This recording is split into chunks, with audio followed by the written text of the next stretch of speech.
So now we're in the harvesting phase. It is September. Most of your plants have probably died back, hopefully, and also some of them will be beautiful like this nice green one. But should look kind of like that. A little bit daunting because you had beautiful babies that looked like that and then they look like that. I got quite a few emails asking what you guys were doing wrong. Nothing, they're supposed to do that. So I raked this so it looked a little bit better or more like it was supposed to, but I was trying to tidy it up for the camera. So excuse me. I also did plant, you'll see, chives in with my potatoes. I always do because it kind of makes them look a little prettier when you do have dead potato plants towards the end of the season. My two favorite tools for getting potatoes are this guy, which broke off of a handled tool, and it's got really wide tines, these guys. So you can go in real easily and you can't miss potatoes, but you won't hurt them. Don't stab it in. And handy dandy trowel. Okay, so there was plants roughly there, there, there, there, there, and that guy. This one I kind of started to dig just to make sure I didn't embarrass myself, and I did find that there was a Irish ground squirrel that had decided he was going to sample some. So we may find some half-eaten potatoes, but let's go. So the soil's loose, just like when we planted it. It can be a little bit more compact, but essentially loose. And I did take some out of this area. But as you can see, I'm just kind of gently easing it in, feeling for potato resistance. And, oh, there we go. Okay, so here's our dead plant. And we have found, just gently, so these are the purple huckleberries, and that's kind of that's a medium-sized one for this batch, medium small. I got very hopeful with my very large basket, but we'll put them in there and keep digging. There we go. And like I said in the original video, most of them are pretty close to the stem. There you go. Another one about the same size. And another one a little bit larger. Those are pretty, super pretty. And another guy. There shouldn't be that many too much deeper because that looks like about where I put the seed plant. Sometimes you do, but they really do grow horizontally. So, but then again, every year I lose some and have potato plants from the year before pop up in surprising places. Another couple. There we go. So that guy got eaten. So like I said, some critter was tasting them. And that guy we'll just put aside for later and see if there's anything salvageable. My husband won't eat it because he'll think it has cooties, but you never know. And this is just one plant. And you can see again, that's where the seed potato that we planted started, or I planted started, and then that's the growth up. And the reason that we leave them in the ground with the dead stems like that is so that all the nutrients from the plant on the top actually can feed and go directly into the potatoes underground, because that's the plant's energy storage system. Okay. Another guy. Potatoes, the foliage for sure can give most varmints a bellyache, so they don't tend to eat the foliage. And like you just seen, sometimes they'll try and snack on the potato, but they usually won't eat the whole thing because it will start to give them a bellyache. And they definitely won't come back for seconds. I think that's probably the end for here, for this guy. This plant next to it is shooting out shoots over here, so I'm going to try not to damage its potatoes. And you can see because the shoots are coming that direction, not from this guy. There seems to be, oh yeah, he's still going, so I'm gonna leave that guy alone. Because that plant, I don't know if you can see it, is still, I must have planted him later. Okay, so from this one plant, we got pretty decent haul. That's at least one dinner for 3 people. Or a nice potato salad. All right, moving on. Let's see, what else do we got? Let's try, I think this was a different variety over here. And you can see potatoes like to grow in crumbly soil. You want to give them a lot of, when you plant them, you want to give them nice crumbly soil, and that it will stay crumbly while they're growing as long as you don't stomp on it. We'll use that afterwards to kind of comb through the soil that I already dug up, make sure I didn't miss any little guys, because they will overwinter and then grow back. But usually the potato plants that they grow are not really great, don't yield very much, and also can potentially harbor diseases that will harm whatever the next crop is. Oh yeah, there we go. Oh, very nice.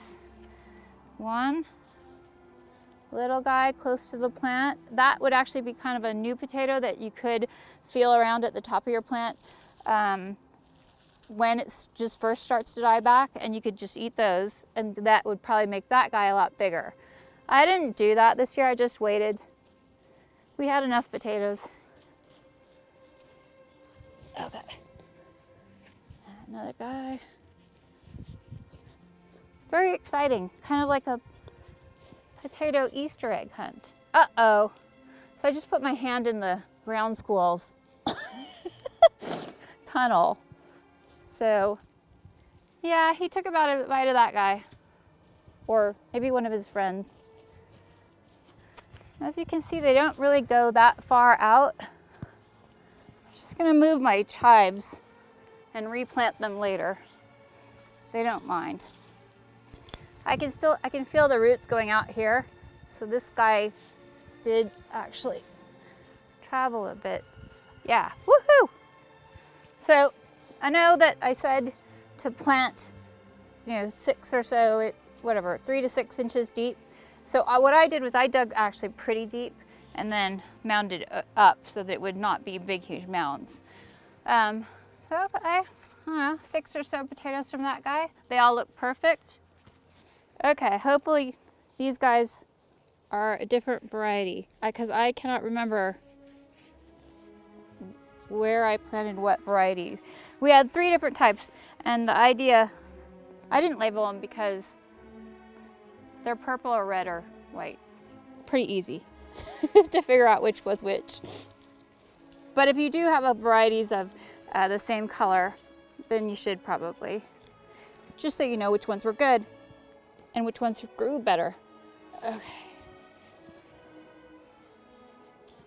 Uh-oh, I felt something. Yep. Woo. What do we got? Oh, purple again. And a perfect one. And another one. And the connective, you can see here by this plant, the roots that connect them are really little. But you could tell this one was going to be purple because the roots are slightly purple, as is the stem. You can really kind of see that. So I guess I could have guessed that one. Okay, another one, beautiful. The size here is also an indication that they got pretty good even watering. And it doesn't look like they had any disease. There's no pock marks or other than the Irish ground squirrel. No pests or diseases that I can tell. That guy on the stem there would kind of be what you would call a stolon. So, oh, we got white ones. I know this plant was an afterthought, so they're not going to be very big, but these are some of the golden nugget ones. Yeah, that guy got planted late, and it was kind of like I didn't have anywhere else to put them. Ew, so, Larry, that's gross. So that's your mushy, yucky, squiggy seed potato that has been spent. Not nice if you don't have gloves on. Not nice to put your hand in that. We did potatoes a couple different ways, like I was saying in the initial video. And one of the ways was to use a or reuse an old kitty litter bucket, and I just painted mine red so that it didn't say kitty litter and look terrible.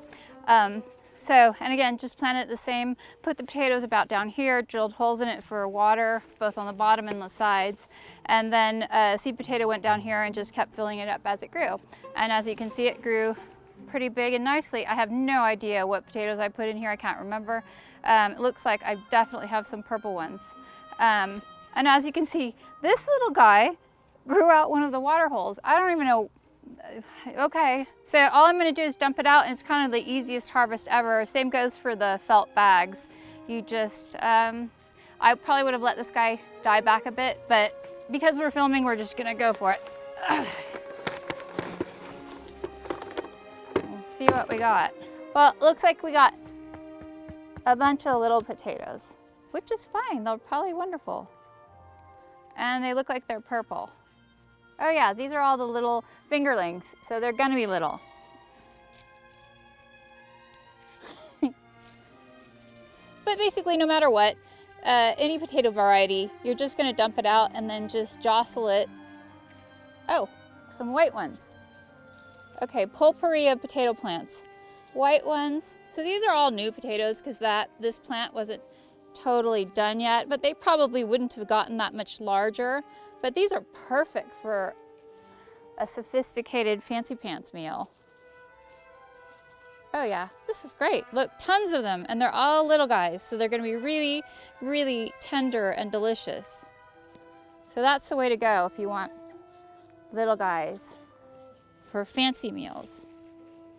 I could go on collecting them forever, but it looks like there's going to be lots. So that's your bucket harvest. Probably you would get larger ones possibly in the felt bags, but for a plant that is not completely died back yet, you get a lot of nice little potatoes.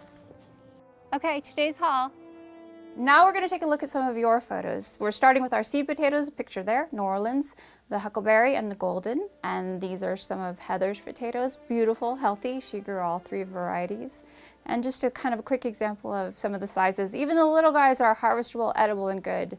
Then we have Heather at Slow Foods, a demonstration garden in Truckee, and she did them in a raised bed, and those are some super healthy plants. Then we have Joyce and Roger, her helper, who grew them in a bag. Pretty good sized potatoes, and potatoes all ready to be stored after they've been cured. This is Cole and Kara's canoe. I included this one because you can see the artichoke the soil levels look quite a bit higher, and they opted to grow the potato plants in the forefront lower and then hill them up, so really good job. A good soil example, one of their raised beds, healthy plants coming up, room for hilling up. Example of how to grow them in bags and how they look when they come up in bags. Then they also did a bucket. You can see they used the Meeks bucket, I love it, and about the size of some of their huckleberries. That is Kelly.